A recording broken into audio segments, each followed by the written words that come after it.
Hello folks, today is Friday, March 4th, 2022. As usual, my name is Jake Baldino, here to talk about all the video game news that has been going on this week. Happy Batman week.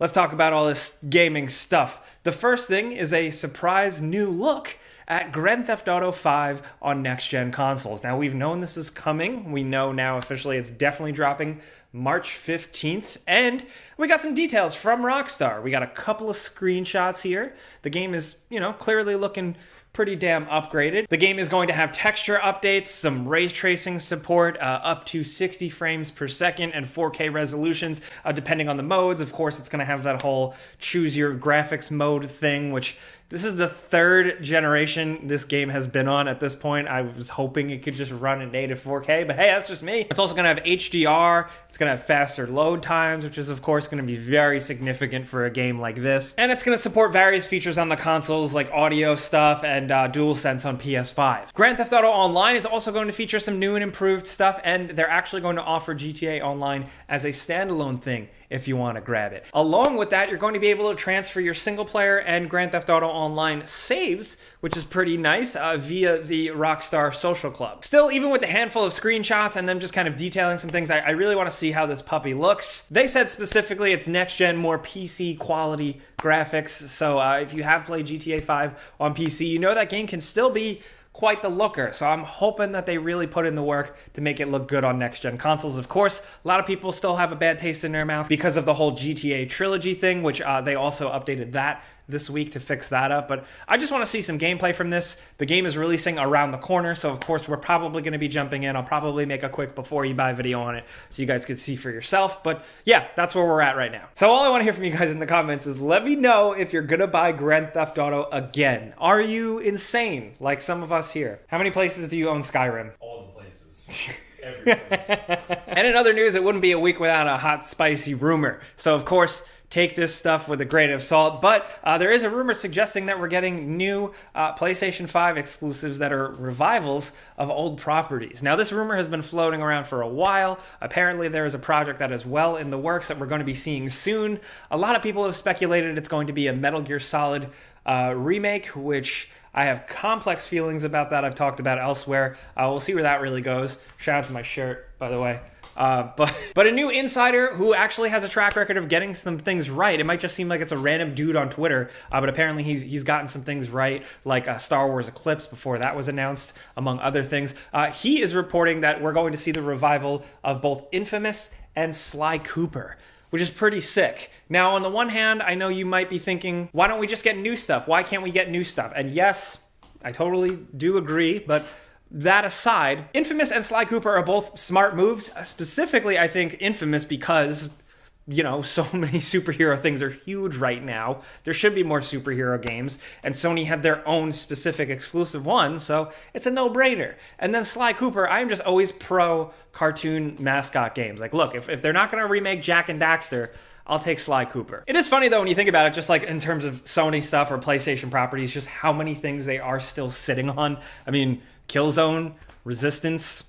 Hello. We're going to, of course, have to wait and see where that goes. Again, it is rumors. It could go nowhere, but I thought it was interesting. Hey, next up, this episode is sponsored by HelloFresh. They make cooking at home legitimately fun, easy, and affordable. No real planning required. Everything you need to make delicious home-cooked meals delivered right to your door. Now, you might not know this about me, but I love cooking. It's the only thing that brings me peace other than video games. My wife and I cook dinner together all the time. We love the process, but we're also really inefficient. And that's where HelloFresh comes in. They can really get your cooking life act together. Ingredients are pre-portioned and ready to go, and everything takes less time, which really is key. Less time thinking about what you're gonna make, and going to the grocery store means more time to just focus on what you want and living your life and stuff, playing games. They offer different options like family-friendly, fit and wholesome, pescatarian, veggie, every single week, and the bottom line, it all tastes good. That's the most important thing. I'm hungry. God, I love food. And if you do too, and you wanna check this out, all you gotta do, use my link or go to HelloFresh.com and use code POG gameranx16 for up to 16 free meals and 3 surprise gifts across 6 HelloFresh boxes and free shipping. It's a good deal. Go check it out. And once again, thanks to HelloFresh for sponsoring our video. Next up in some catch-up news, some Pokemon news. This was actually announced last Sunday, like at night. randomly. So the deal is we're getting new Pokemon games in 2022. Pokemon Violet and Pokemon Scarlet. We're probably going to see these games towards the end of the year, the holiday season, 2022. And apparently Pokemon Legends Arceus was really just like the starter, the appetizer, if you will. This is the next big Pokemon open world adventure. I really like Arceus. I think it's a good new step forward for this whole franchise, so let's see where these go. It might seem like it's like, oh my god, another one already. I was kind of thinking that way at first, but on the other hand, you think maybe they wanted Arceus to come out last year, some pandemic delay stuff, so their timeline's a little shifted. Still, I mean, hey, more Pokemon is good. I know people are always thirsty for that stuff, so let's go. Next up, some cool things to share. We link all of our sources and our stories and stuff down in the description if you want to check them out. The first thing is just a wholesome, simple video of Gabe Newell, head of Valve, Lord Gaben himself, delivering Steam Decks, hand-delivering autographed Steam Decks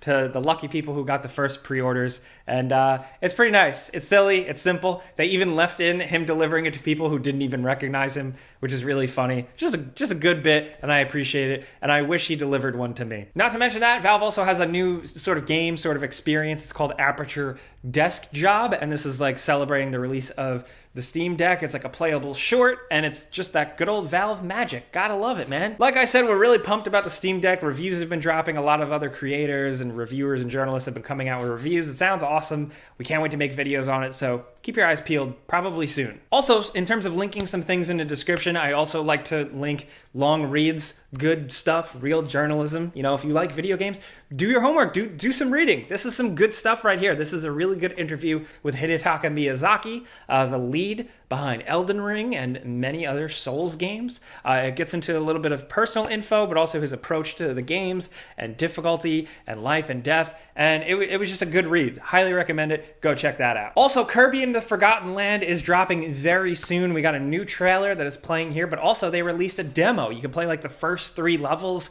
I think I'm going to try and get to that this weekend because the game looks pretty sick. Also, we talked about this before, but don't forget that they announced that Kirby can eat cars and vending machines now. What's next? A building?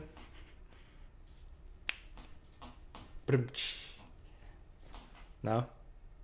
I wasn't listening. Good. Also, we've linked a trailer for Gran Turismo 7. We're going to be playing that this weekend. I'm diving in. We're going to have a before you buy so you guys can see some gameplay. But we're also linking here their newest trailer. It's kind of just like their intro video. Yeah, the game is reviewing well, and we can't wait to check it out. And in other news, because I will take any excuse to talk about the Resident Evil franchise, Resident Evil 2, 3, and 7 are getting next-gen upgrades announced by Capcom. Visuals across the board for all of them are going to be enhanced. The PC is also going to get an update to enhance some things, and they announced that this is going to be an upgrade for users at no additional cost all around, which is good. Yay, good consumer practices, yay! That's exciting. I definitely want to replay 2 because it's still like one of the best games ever, and also I just can't wait to see like what they got going on with Resident Evil Village DLC. Come on, guys. Also, in other news, definitely want to report this. According to game insider Tom Henderson, who has had some good scoops in the past, he said that for the new Star Wars Eclipse game, the game by Quantic Dream, you know, the Heavy Rain and Detroit Become Human developers, that game is so far away. 3 or 4 years away at the very least. We could possibly not see this thing until 2027, which is insane. I don't even know are we gonna have flying cars in 2027? Are we even gonna be alive anymore? It's been a while since we've had a game announcement like that where it's so like way too early. That's crazy. They're still staffing up for this. They're still hiring. They haven't really seemingly even jumped on it. So that's where that's at. I just thought that was interesting to point out. You don't see that every day. But last but certainly not least, we definitely want to highlight what is going on with Ukraine. Specifically in the news, you may have seen Stalker 2. The developers, GSC Games, have announced that they are pausing development because they are in Kyiv and they have to focus on their family and their community. Along with that, it's just worth highlighting that the whole game industry has kind of rallied around everything going on. I've linked some details in the description below where some game developers are getting together, trying to kind of create like an indie game bundle that you can purchase where proceeds will go towards helping people out in the crisis in Ukraine. Many studios are contributing to the effort.